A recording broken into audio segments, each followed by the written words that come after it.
औज़ु बिल्लाहि मिनश्शैतानिर्रजीम बिस्मिल्लाहिर्रहमानिर्रहीम व इज़ा कील लहुम व इज़ा ते जिस वेले कीला आख्या जाता है लहुम उन्होंने तो जिस वेले उन्होंने आख्या जाता है ला तुफसिदू फिल अर्ज़ी कि तुसी फसाद ना करो, ला ना करो तुफसिदू फसाद फिल अर्ज़ी ज़मीन दे विच तुसी ज़मीन दे विच फसाद ना करो।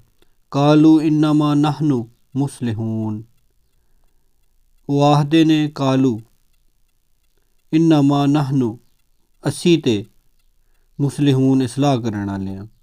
जिस वेले उन्होंने आख्या जाए ज़मीन दे विच फसाद ना करो तो आखदे ने असी ते इसलाह करन वाले हैं।